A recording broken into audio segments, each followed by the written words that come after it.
Hello, welcome to the Fibre podcast. My name's Danny. I live in Kent in the UK, and this is my place on the internet where I talk about all of my crafty obsessions and bits and pieces. So I'm a bit out of practice. Partly I haven't recorded because I just constantly seem to be tired, but then there's probably a bit of a perfectionist in me of, I need to have so many whips and so many FOs in order to record something. But then I just thought, well, let's just get on with it and sit down and record something. So apologies about the lighting last time. It was very yellow and there was nothing that I could do after I'd recorded it to change it that would make it look any better. So I've got one of these ring light things today, so hopefully that will make a difference and the colours that I show will be a bit truer. I'm also in a bit of a tight squish spot as well, which will make a bit more sense when I talk a bit more later about a new hobby. Yes, a new hobby. I'm in the hobby graveyard.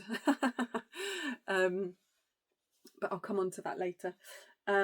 Yes, so anyway, yes, this is my place on the internet where I talk about all the crafty things, called the Fibre Nest because one of my favourite places to be is cozied up somewhere in bed or on the sofa, surrounded by yarn, probably watching a knitting podcast and just feeling all the yarny goodness. Yes, so I'll start with FOs, although the first FO I don't have with me. So I made, you probably saw in a recent episode, I made some mittens for my son out of rainbow yarn. So those are finished. So I can add a picture in of those. He's delighted with them, which is good. Now he wants a matching cowl. So I will do that at some point soon. In terms of other FOs, my next FO is probably the thing that I'm most proud of in terms of knitting accomplishments. So I'm going to reach over and hope that I don't knock over all my technology. Right, so the Nordic Bloom. So there's two versions of this. Caitlin Hunter in the Nordic Knits pattern book that I bought from the Liner website. So you will have seen this in a previous episode. So this is the long sleeve version. There is a sleeveless version which I also plan to make. So I made, what size did I make? I don't remember now. It's a bit useless, isn't it? Anyway, so I'm going to stand up and hopefully you'll be able to see this. So if I stand on my tiptoes, maybe not. So there we go. So I use Drops Alaska yarn. You can see the colour work there.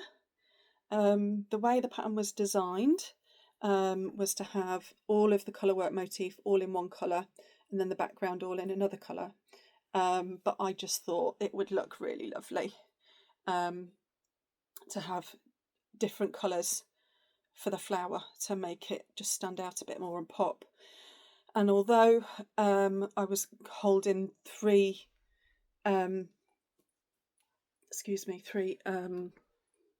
strands while I was doing those sections with the red and the kind of more golden colour, it was totally worth it. I'm really pleased with it. It's also the first time I've ever steeked. So I'll show you the inside. So I crocheted very messily up the edge And then there were some points where I can't remember what happened. I can't remember whether I accidentally snipped the thread or something. Something went wrong anyway. So there's a few messy bits. But it doesn't matter. Nobody can see it. Even when it's unbuttoned, you know, it hangs nice, so it doesn't kind of flap open to see the messy inside of it. And again,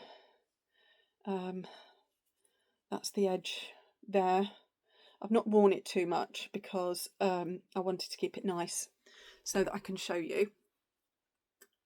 It's really nice yarn to work with, actually. It's the first time I've used Drops Alaska, and I ended up buying a lot more than I needed, so I'm really happy that I've got some spare, because then I can make other things. And I'm really impressed. So it's not superwash, and it really it just smells wonderfully sheepy.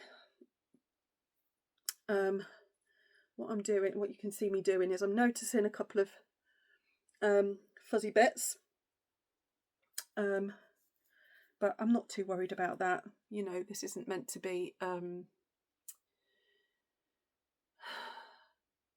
it's quite a rustic garment, you know, it's not kind of very refined. It's cozy and comfy, it's baggy. I'm really happy with it. Yeah, it's a shame my camera is in the wrong spot, but I haven't got a lead long enough to reach the plug, so we're going to have to make do today. Otherwise I would have put it off even longer to record, and I really didn't want to do that because it's already been long enough. So that's my second whip, and as I say, really pleased with how it's turned out. Really pleased with the steeking, and I think now, because I've sort of popped my cherry, my steeking cherry, I want to do it again. I have yarn to do the sleeveless version of this, which I do plan to do in just 2 colours as designed. So the colours that I've got for that is like a dark blue, not quite navy blue, but dark blue, and then a more camel colour for the colour work motif. But I'm in 2 minds whether to knit it.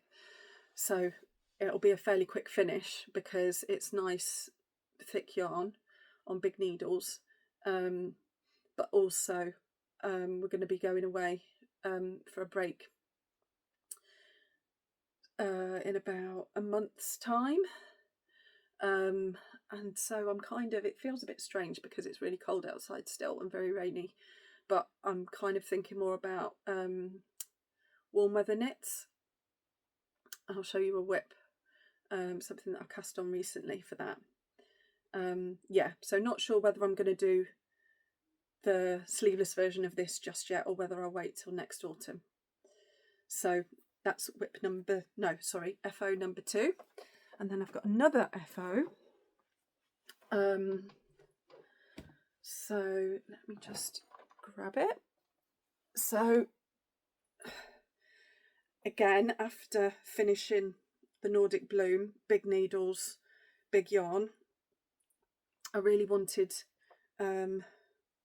another quick finish, a quick win, especially as I've been kind of thinking about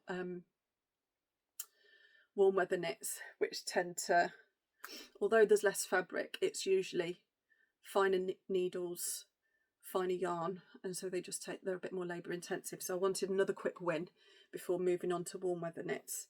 So this is my Felix. Why am I holding it up? I should put it on. So this is my Felix. I've already done the Felix cardigan. Is it Amy Christophers, or am I making that up? I'll put it below anyway. So the yarn that I used for this is Knitting for Olive Heavy Merino, and then a sparkle, Camo Rose, I think it's Manestrel. It's a fuzz that's got sparkle in it, which I think has now been discontinued, so I'm really pleased that I still had some. So if you can't really tell very well because I'm wearing a dark green top underneath, but you can see the lace detail there along the raglan.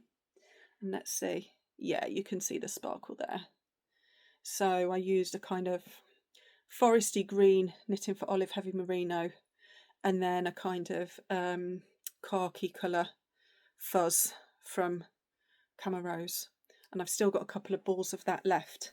So I don't know what I'm going to do with them. I've also got a couple of balls left of the knitting for olive. So they'll go in the stash, and I don't really know what I'll do with them, but I'm sure I'll think of something. So again, really happy with this, although I'm not sure about the sleeves, because I don't know whether, now this might sound really strange, but sorry, I'm getting lots of bits of, sorry about that. What was I saying? Yes, the sleeves. Sorry, more fluff. There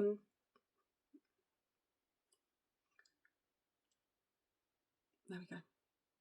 Sorry, I will try and edit this out because you do not want to see me doing this. Okay. Sleeves. So I measured the sleeves. They're the same length. However, when I wear it, it feels like this sleeve is shorter than this sleeve. And even holding it up, it looks shorter, doesn't it? And then I wasn't sure whether it was some kind of, well, not quite an optical illusion, but I've got my watch on this wrist, so I wondered, well, is it just that this one looks shorter because it doesn't have a watch on? I've not blocked it yet, so I'm sure that blocking will, well, I hope that blocking will resolve it, because I really can't, I really don't want to unravel this sleeve. Well, I don't want to change anything. Probably, well, I guess one of the things that I've noticed since I've started doing this podcast is how often I say, yeah, that's not quite right, but I'm just going to leave it how it is because I can't be bothered to change it. Yeah, it's fair. Can't say I'm motivated to change it. I don't want it to be, it doesn't need to be perfect. Thankfully, otherwise I'd never get anything done. What's that saying? Don't let the perfect be the enemy of the good. There you go. So yeah, so I feel a bit, I don't know if this sleeve is actually longer. See, now when I hold it up like that, looks okay, doesn't it? I don't know, I need to block it. My energy levels at the moment are just at rock bottom, so even just the thought of blocking it at the moment is a lot. But anyway, apart from that, I'm really happy with it. So something that's probably helpful to say is that, so normally I would make the size that corresponds to a 42-inch bust. And so I've made the Felix cardigan. I got gauge. I knit the size that, my normal size, but it ended up being really big and baggy.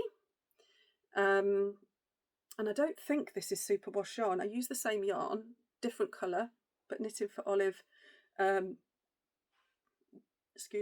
merino, and the same sparkly fuzz from Camo Rose. And it was just really big. Gauge was fine. Yeah, don't know what happened. So it was intended to be like a cropped cardigan, but it didn't end up being that. And the sleeves are a bit too long and baggy, and not quite the look I was going for. So I decided to knit the next size down for the sweater, and I'm much happier with the fit of this. I wasn't sure at one point. I was thinking, oh God, is this the right decision? Should I have just knit my normal size? But no, I'm really happy with it. And I think if I were to knit this again, I'm not sure that I would. Well, I might. I've got yarn for it. But I'd need to swatch again because the yarn that I've got is one of the drops. I think it's like an Aran weight fuzz. I think it's like an alpaca fuzz blend. So you'd only hold one thread. So I wouldn't have like a yarn and a fuzz together. It would just be one thread.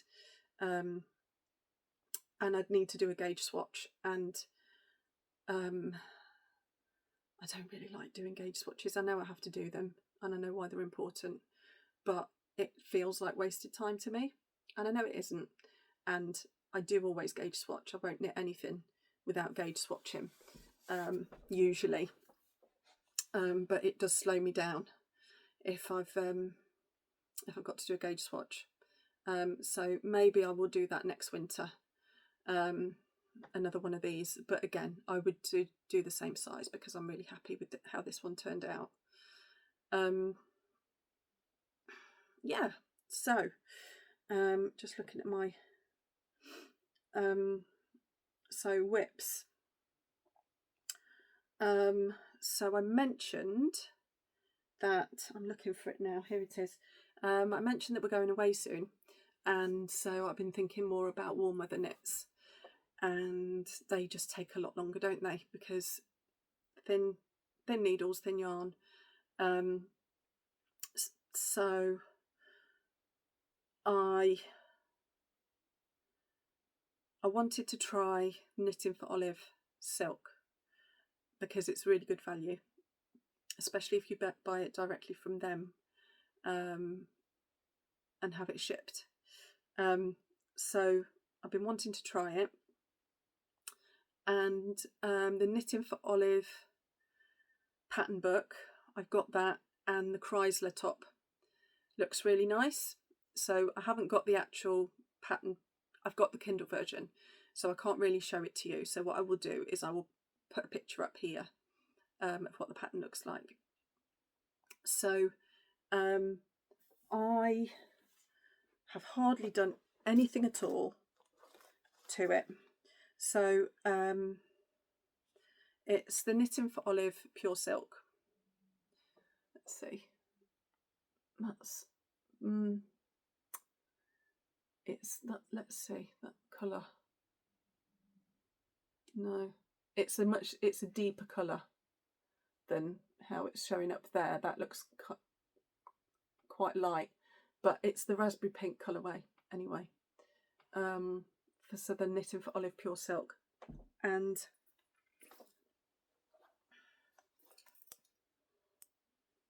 this is how much I've done. So hardly anything at all. It's quite slow going. I think it's half. Is it half twisted rib? Maybe. And it's just really hard on my hands. So I can only do a couple of rows at a time because otherwise it just starts, it starts hurting my hands. So I was hoping to have a new FO for the holiday to take with me, because it's always nice when you go away to have a new thing, especially if you've made it yourself. But I don't think this is going to be it, if I'm honest, because I've got a month. So it's probably not going to happen. I've had a look on Ravelry at notes from other knitters who finished it, and there's a lot of helpful notes on people's project pages. So I've made a lot of notes to help me when sizing and thinking about gauge and so on. I'm not being very coherent because I'm very tired at the moment, so apologies for that. But I guess what I would say is, if it's a pattern that you're thinking of knitting, do go and have a look at the project pages of other people who've knit it, because I had to, like, there's a whole page of notes that I wrote in my knitting notebook to keep in mind for knitting this pattern. So it's a bit of an experiment.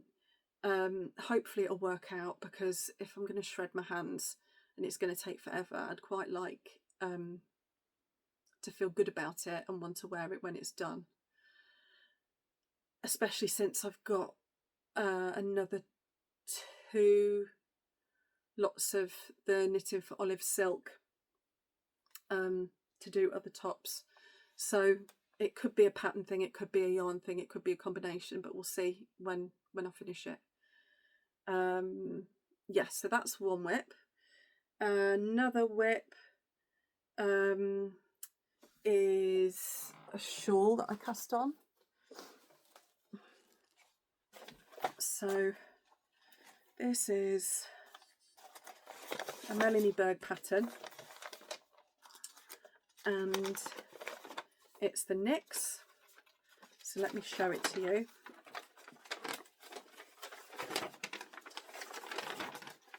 It's not very well printed out. You can see the lines, but I really like having like a really busy yarn, nice and speckled, and then just something that's more of a solid, so that they can kind of both shine. So I haven't got very far. Melanie Berg also in the last couple of years made some changes to some of her patterns, in that she gives you a row map. So what it looks like is this basically. So I can show you this because it doesn't tell you what the it doesn't tell you the pattern, so it's fine. But basically when you've done each row, you can tick it off, so that you don't get lost, which is handy, especially if you're somebody who knits when tired. I'm basically always tired, so this is good for me. So I've not got very far, but I will show you where I'm up to. So the 2 yarns, let me show you those first. So it's Emma's yarn. So I bought this from Yarnworks a few years ago. Let me show. So Emma's yarn, and it's an 80/20 4-ply, and it's Don't Call Me Peaches. So that's this, and again that's showing up a bit lighter than it is in real life.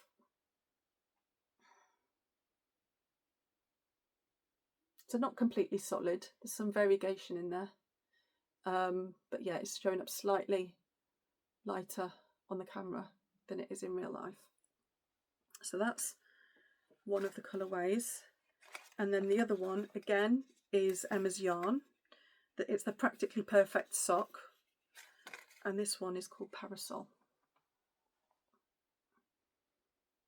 So a nice kind of peachy, pastel-y.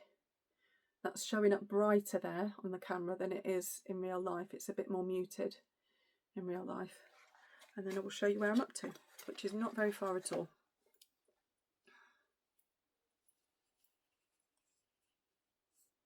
There we go. So it's an asymmetric triangle shawl. Yeah, and I'm knitting it on 3.25s. So I think 3.25 is the called for needle size for the pattern. So I've just gone with it because I'm not going to go swatch for a shawl. That's ridiculous. So that's another whip. So let me chuck that down over there. And then another whip that I've cast on. I'm having a bit of a crisis of confidence over. So this is the Floozy by, is it Libby Johnson? Truly Myrtle. So this is the Floozy Too pattern, and I've spoken about this quite a bit before. So it's a 4-ply, so finger in weight, colourwork sweater, knit in the round. Now the gauge, the required gauge, is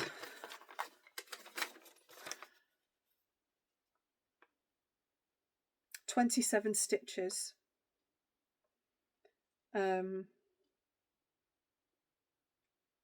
To 4 inches. And so when I can, because I don't really like doing gauge swatches, I will just write down in my knitting notebook, whenever I do a gauge swatch, I will write down, this was the required gauge, this is the needle I used, this is the gauge I got. So I've got a log. So then when I pick up a pattern, what I will do is I will go to my knitting notebook, and I will see if I've knit anything else that matches the gauge of the pattern I'm about to cast on, to save me having to do a swatch.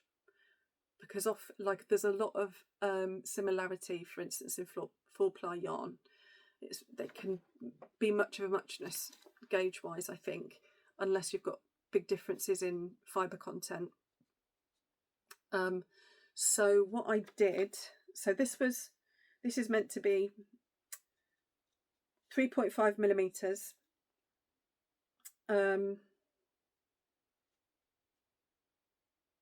as the main, like the non-ribbing gauge, and then 3.25 for the ribbing gauge, 27 stitches. And so when I went to my notebook, the needle size that I would use, that I would need to get this gauge with this yarn, would be 2.75 for the body and 2.5 millimeters for the ribbing,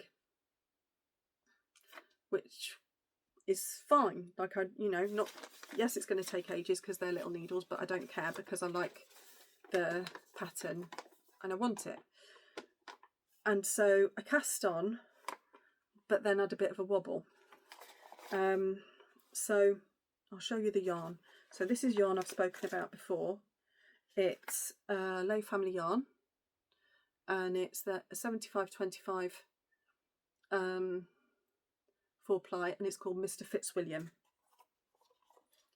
So let me show you this. So just some really lovely speckle in there. So that's going to be like the main background colour. And then I'm a bit undecided as to the contrast colours. I've got a leftover of this kind of slimy lettucey green colour, and I've got this, so I might use these as the contrast colours, but I'm not sure. But in any case, so I cast on no, I've not finished casting on. So the amount of stitches that I would need to cast on, I think I can probably tell you. Can I tell you? Let me have a look. Yes, so the size that I need to knit, I would need to cast on with 2.5mm needles, 124 stitches.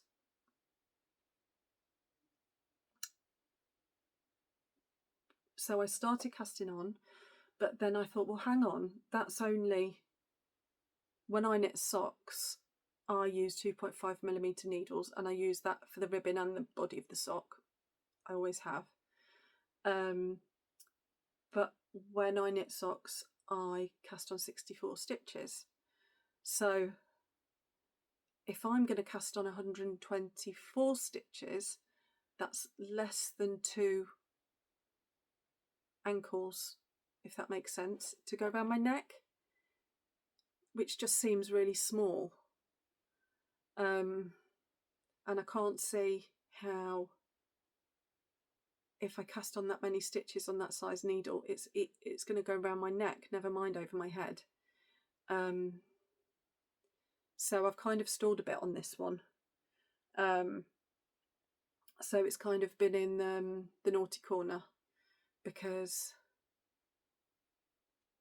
I don't know what to do. And as you may have realised by now, I don't like undoing work,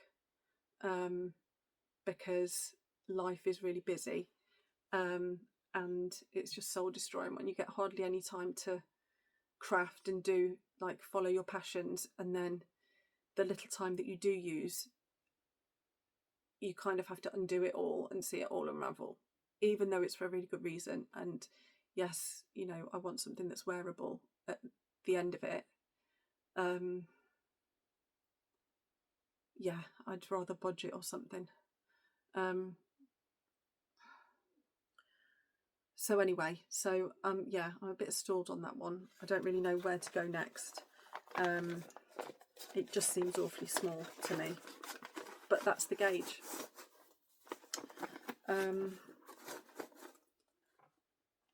So there we go. Anyway, so that's my last whip. Okay, so next I want to tell you about, so I mentioned a new hobby. So what tends to happen is at the start of a new year, I tell myself, right, this year I'm not going to buy any more craft materials. I've got plenty of yarn, I've got plenty of fabric, I've got plenty of anything that I need for my crafts. So I'm not going to buy any more craft materials. And it starts well, but then very quickly unravels. But not in the sense that I just give in and buy yarn or fabric or something. It's ridiculous. I find loopholes to my own rules that I set for myself. So I make the rules. I say to myself, you can't have yarn.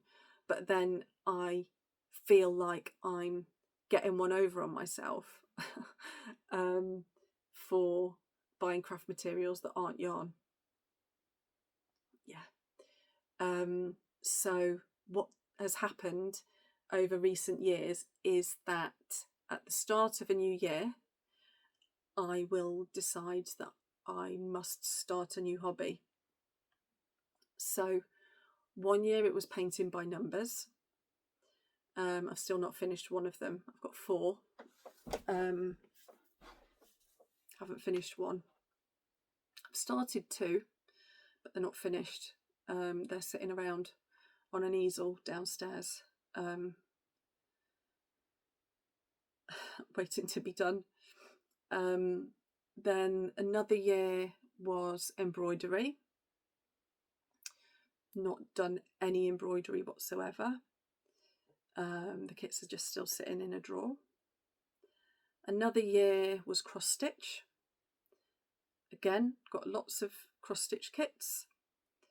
Haven't really done any cross stitch. Then there was punch needling.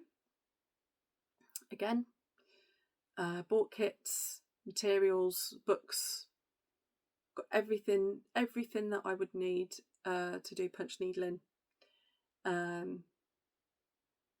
Not really kept up with that. I think I did. It started with a kit that I bought of a Christmas pudding. I'll put a photo in for a Christmas decoration, and I really enjoyed it. Got a lot of satisfaction.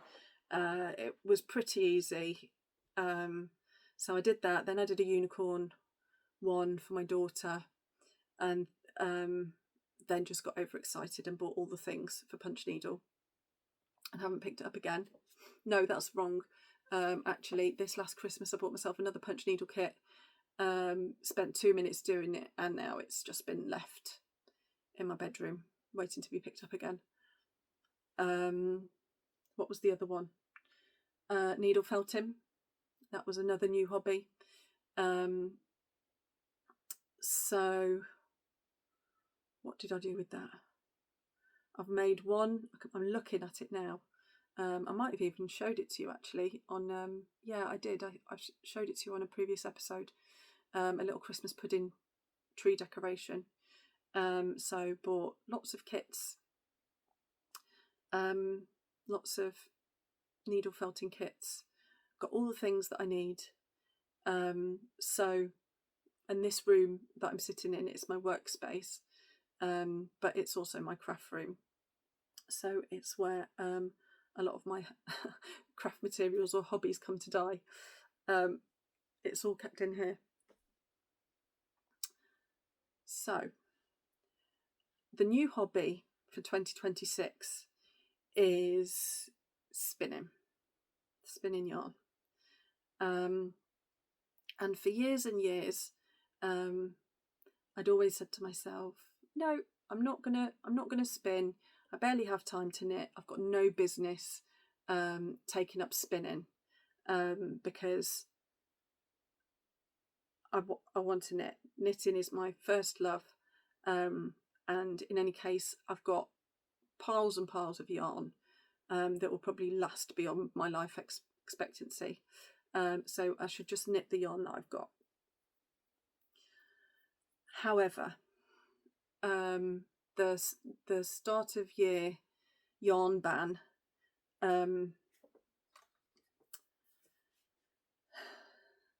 turned into me starting to spin. And the thing that kind of pushed me over the edge in a nice way is the Table 10 podcast, Rachel and Renee. So they took up spinning, I think last summer or autumn, and I'd been watching their podcast and thinking, no, that's not for me. You know, I would, like last year, I would have a look for a wheel because they've got e-spinners. So I'd have a look, I'd see the price and think, not on your Nelly. Yeah, I haven't got that kind of money to spend on a spinning wheel. I don't even know if I want to do it anyway. I've got plenty of yarn to use up. Why am I going to spend all my time making yarn when I could spend all my time knitting yarn? So I was fairly resolute. I thought my decision had been made. I draw my line in the sand. But then seeing their absolute joy at the yarn that they'd spun just got me. I was looking at their yarn and thinking, oh my goodness, that is so beautiful. I want yarn like that. And I guess one of the other things that had also put me off spinning yarn is that hand spun yarn, I know that you can, I mean, you can spin the yarn that you want, can't you, to get the effects that you want. That's part of the beauty of it. But a lot of the hand spun yarn that I've seen on podcasts and things, it's very, very busy. No two skeins are the same. And in terms of my colour sense, I like busy, I like lots of pattern, I like lots of colour. But I just thought, well, what am I going to make with it? You know, if I'm going to go to all this trouble to make yarn and there's not going to be the same consistency as, for instance, if you need a sweater's quantity of something, you can't guarantee that. You're going to get some colour pooling unless you're like a complete expert, which I'm not and probably unlikely to be. So, but despite all of that, seeing their absolute joy just made me think, I want to do it. I'm going to give it a go. So I got some drop spindles, which I still haven't used. and I had a look on Facebook Marketplace for spinning wheels. Thought, just out of interest, you know, see if there's one second hand that I can pick up, so that it's not too much of an investment, because as I've said, I have previous hobbies where I've got all the stuff and I don't really use it, and I didn't want this to be an expensive mistake, I guess. So I was quite lucky. I found a woman not too far from me selling an Ashford traditional spinning wheel, single drive. Looked in good nick. I've since discovered it's the 1975 model, all in pretty good working order. She had some bobbins that you kind of wind the yarn onto bobbins on the spinning wheel. So she had some bobbins and a lazy Kate. So a lazy Kate is that if you're not spinners, it holds the bobbins that are full of yarn while you ply it. And then some carding brushes, and she gave me 2 of her drop spindles as well that she wasn't using anymore. And what else? I think that was it. So I got all of that for £120. And I just thought, well, it's cheaper than the cheapest e-spinners. You can get really cheap e-spinners on Amazon, but they don't really have any reviews, or they've only got 5 reviews, and I'm not going to buy something from, you know, that doesn't have like a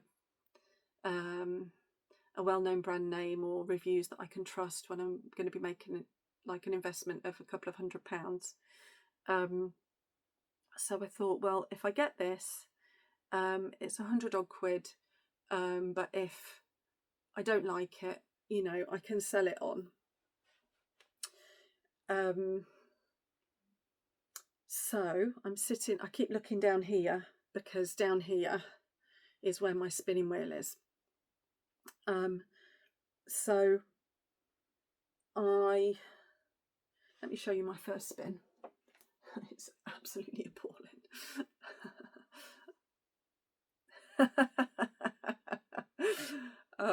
Yeah, it's a bit of a mess. Oh, I've got something stuck to it, some Velcro thing stuck to it. There we go. Yeah, so this is a mess. It's my first spinning attempt, but in my defence, what I used, because I didn't want to use the good stuff, basically. I wanted to practice on stuff that wasn't great or expensive. So this is actually odds and ends that were used in a parcel that I got from Wingham Wools. I'll link it below. So I've got extra bits and pieces like a maintenance kit and a niddy noddy. Let me show you. I'll reach over. Hopefully won't knock everything off. So this is my niddy noddy. So you wrap, once you've spun the yarn, you kind of wrap it around these to kind of stretch it, make it into a kind of hank of yarn. So I've got that. I've been buying all the fibre. Let me just put that back over there. Yeah, I've been buying all the fibre.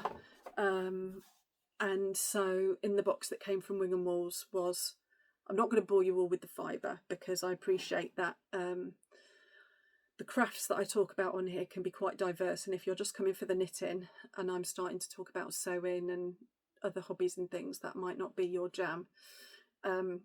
So I won't go into it in too much detail, but I guess I'll tell you about my experience. Anyway, I'm going off track, I'm rambling. So yeah, so I ordered a box of stuff from Wing and Walls. They also sell spinning wheels and accessories, and these odds and sods here were used as packaging instead of like bubble wrap or something. So I thought, right, this is quite handy. I will use this to practice with, because I didn't pay for it. It's odds and sods. Got no idea what the different fibres are. And I'm pleased that I did it. I am pleased because, well, for a start, it's a mess. But of course it's my first go. So I'm not too bothered about that. I'm glad that I practiced on something that I didn't really care about. So that was my very first spin. And I'm not going to use that for anything. I'm not going to, because there's whole things that you need to do. You need to kind of soak it and then thwack it and then let it dry. I'm not going to do any of that because I don't intend to use it. That can just be a souvenir for my first spin. So then, as I said, I've been buying all the fibre, so I'm looking over there because there's a big box full of fibre, and I keep looking down there because there's some fibre that I've not put away yet. And I've done some more spinning, and I can show you actually. So this is the Lazy Kate with the bobbins. So this bit here is what the first spin came off. And then World of Wool are really great for fibres. So this is a bit, oh look,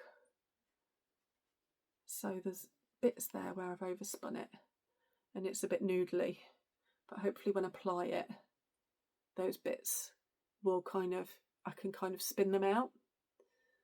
So not great, but given that that's my first go after that monstrosity, I'm pretty pleased with that actually. So what was this one? I think I've just got the wrappers here.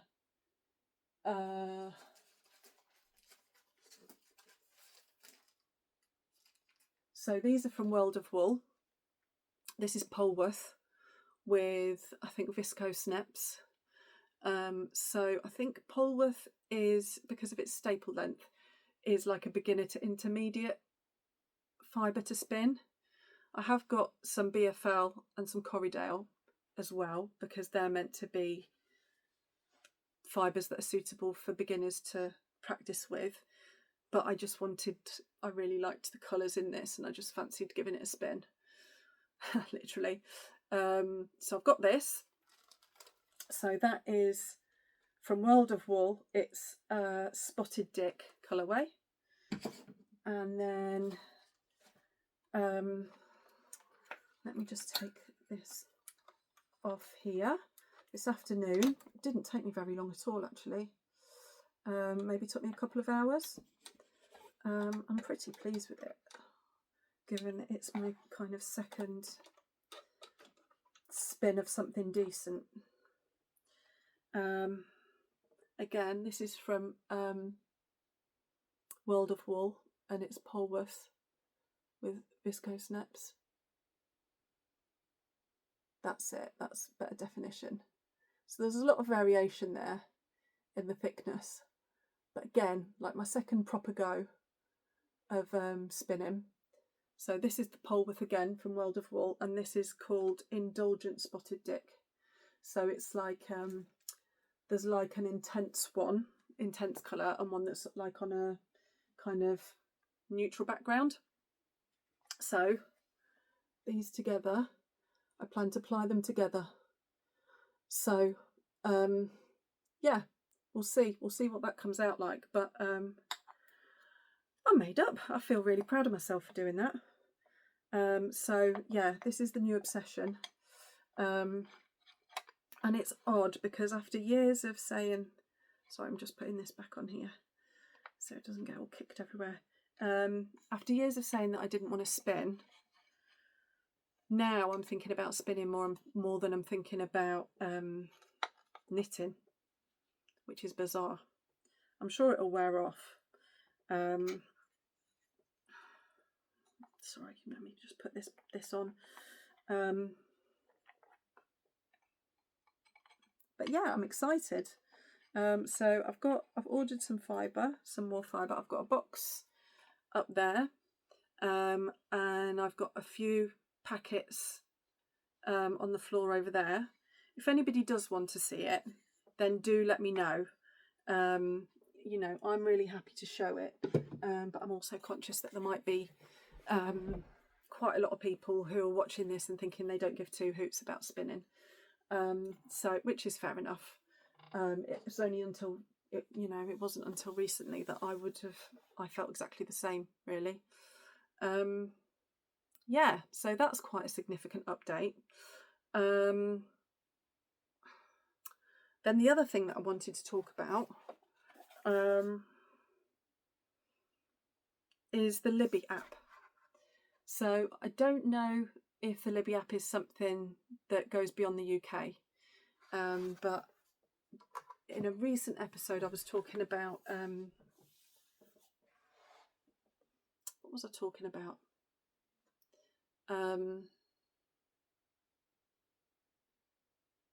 I've just thought of something that I wanted to tell you about the spinning, but I'll come back to that. So the Redley or Readly app, which I've got a subscription to, I mentioned that recently, and that you can get lots of craft magazines on there, including the Knitter.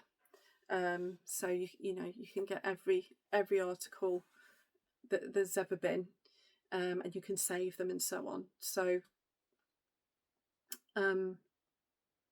yeah, so I spoke about that recently, but then I also recently discovered the Libby app. So the Libby app is free, and it links you to your local library, but also other libraries in the UK. So you can use the interlibrary loan service. That's kind of where, if your library doesn't have a book, they will borrow it from a library that does. So if you have a library card, which is free, you can log into the Libby app, and you can reserve a physical book and go and pick it up at your library. There's ebooks, there's audiobooks, and there's magazines. So I've joined a few book clubs recently, but I've got my Audible app, and I've got Spotify as well. But because I've joined like 3 book clubs since the start of the year, and audiobooks is the best way for me to consume books because I don't really have the time to sit and read. I was struggling to be able to find enough, to have enough credits to have 3 books a month on the subscriptions that I've already got. So I got the Libby app, so that I've got enough kind of platforms to cover my audiobook needs. But while I was having a poke round in the app, I found that there's some really good craft magazines actually, and considering it's free, I was really impressed. So there was quite a lot to choose from. There were different magazines available in the Libby app compared to those in the Readly app. And one of the ones that I really, really, really liked was the Interweave Knits magazine, which I've never seen before. And there were so many really lovely patterns in there that I wouldn't have come across unless I'd seen this. And I've only been using it for about a month, so I can't really speak to how easy it is to still access old articles and editions of magazines. But you can do something on there where you can subscribe to a particular magazine, so that each time a new edition comes out, I think you'll get a notification. It'll be saved into your Libby account. So I was really impressed with that, and yeah, I just thought I'd share it, because not everybody has the capacity to pay for monthly subscriptions to things, and your local library, you know, all you got to do is sign up and you get access to all this great stuff from your phone, which is brilliant. So the other thing that I was going to circle back to in terms of spinning, I've been having a look at pattern books recently. Not that I've got any business doing so, because I've got a shelf over there full of knitting pattern books that I hardly use. Nevertheless, I was looking at pattern books just because I think it's better value than sometimes going on Ravelry, because some patterns can be like £8 for one sweater pattern, and maybe that, you know, that price point makes sense to the designer because of their time and their overheads and all of that. You know, that's, you know, I'm sure that's, if that's the price they need to charge, that's the price they need to charge, but not everybody is in a position to be able to afford that level of investment.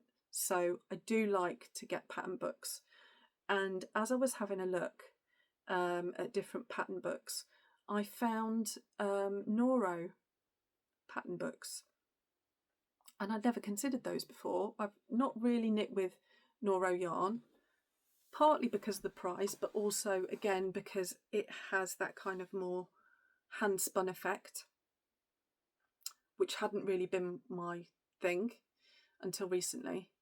And as I was looking at, I was on the Laughing Hens website, which is a UK knitting website, and there were loads and loads of Noro knitting pattern books, and initially I thought, oh no, I wouldn't, that's not my thing. But then I thought, hang on, Noro yarn is kind of like a hand spun, I mean, I don't know how it's manufactured, but it has a hand spun look to it. So I wonder what kind of patterns are in the Noro pattern books.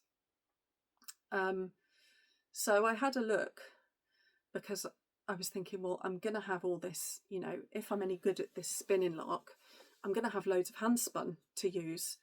And I don't want it just sitting there. I want to make it into stuff. And can I make it into stuff that I'm going to wear and that I'm going to like? And I was really surprised, actually, because as I was looking through the pattern books, there were so many lovely patterns that even though the yarn was mismatched and so on, the garment still looked really nice and stylish and like the kind of thing I would wear. So yeah, so I invested in a Noro pattern book. Yeah, so again, expanding my horizons, I think, just seeing things from a different perspective, and trying to be a bit more flexible. So yeah, so we'll see. I mean, hopefully by the time I next record, I will have plied up the bobbins that I just showed you, and hopefully some more besides, although who knows. But yeah, I mean, I'm really enjoying the spinning at the moment, and I've got lots of fibre to spin and more on the way as well. Yeah, anyway, I can feel my throat is starting to get sore. It's almost an hour that I've been talking for, which is more than enough. It's been good to record and to show you some of the stuff that I've been up to. Do let me know whether or not you know you're interested in the spinning content. I'm very happy to talk about it, but also if you don't really want to hear about it, you do tell me. Hopefully I'll have some sewing FOs as well next time, because I have an ambition to have made the kids some clothes for our coming holiday. Whether or not that will transpire, who knows, but if it does, there might be some sewing next time. Yeah, so I think that's all. So thank you for listening. Thank you for sticking with me this far, if you have. If you like what you see, then click like and subscribe, because unfortunately at the moment my recording schedule isn't a schedule, it's a bit ad hoc, and whenever I've got time or energy or anything to show, so then you'll get a notification each time I record something. I am going to endeavour to be more frequent, however a lot of that is determined by my health, which is a bit less than ideal, let's say. Anyway, so I've got Instagram under the Fibre Nest, Ravelry. There's a Ravelry group, so please do go and check out the Ravelry group. It would be great to see you there. As I think I've said before, the reason for this podcast is to kind of generate or become part of the crafting, the knitting community, rather than kind of being in my graveyard of hobbies on my own. It'd be nice to connect with some people in the real world. Yeah, so anyway, I hope everybody's doing well, looking forward to the weather changing. Yeah, so thank you for watching, and I'll catch you next time. Thank you.